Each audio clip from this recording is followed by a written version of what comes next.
Bienvenue au petit cours d'histoire féministe. Comme je l'ai annoncé dans un épisode précédent, j'avais envie aujourd'hui de vous parler un petit peu de l'histoire des garderies au Québec.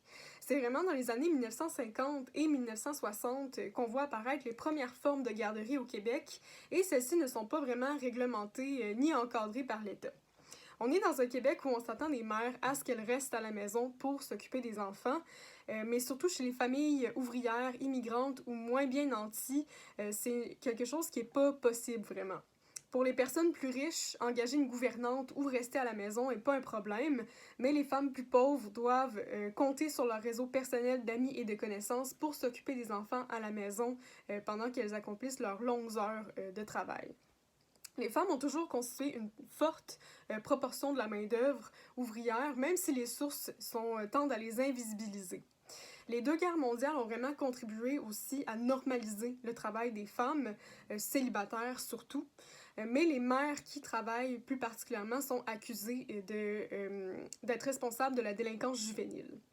En plus, selon Denise Baillargeon, la société de l'après-guerre continue de faire la promotion d'un discours traditionnaliste et nationaliste qui fait l'apologie de la famille et du rôle des femmes comme seules responsables de l'éducation des enfants. Mais plus on avance dans le temps, plus ce discours-là devient en réalité déconnecté de la réalité des mères et des femmes. De plus en plus de femmes célibataires ou non intègrent le marché du travail. Au début des années 1950, les femmes mariées forment 17% de l'ensemble des travailleuses québécoises, alors qu'elles représentent près de 32% de la main-d'œuvre féminine au début des années 1960. Les femmes se mettent donc à revendiquer des garderies gratuites. Pouvez-vous croire que ça fait 60 ans que cette demande-là existe et qu'on n'y a toujours pas répondu? C'est déjà dans les années 60, la demande est vraiment très grande et on voit émerger de nombreuses garderies privées qui sont inspectées par le gouvernement, mais pas vraiment encadrées.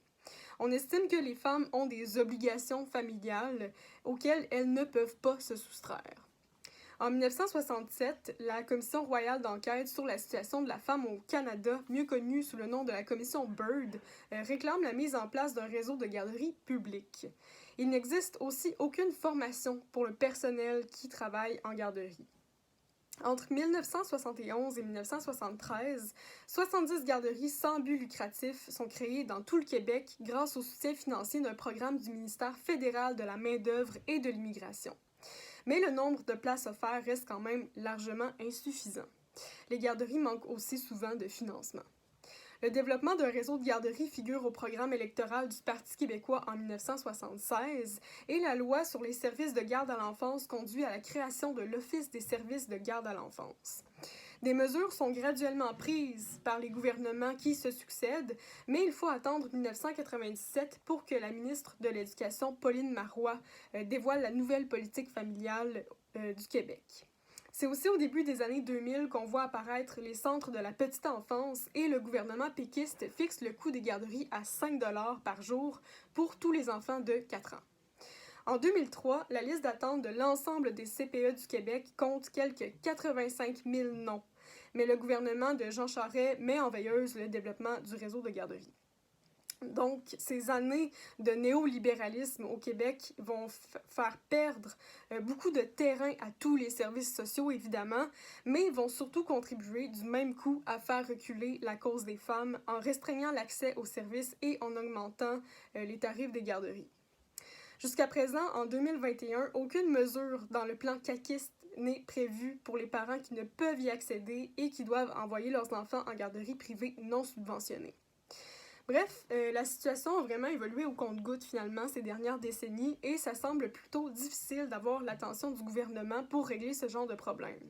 Le mouvement citoyen Ma place au travail a contribué cette dernière année à mettre en lumière le manque de place en garderie, qui est toujours aussi criant finalement, mais aussi le recul que ça représente d'obliger les femmes, celles qui gagnent le moins dans les couples hétérosexuels en général, à rester à la maison. Donc, c'était tout pour ce petit cours d'histoire féministe. J'espère que vous avez apprécié d'entendre parler de l'histoire des garderies.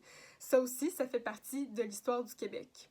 Si vous avez des questions, des suggestions de thèmes dont vous aimeriez entendre parler, je vous invite à m'écrire. Ça me ferait très plaisir de répondre à vos questions. On se revoit dans les semaines suivantes pour un prochain épisode du petit cours d'histoire féministe. À bientôt.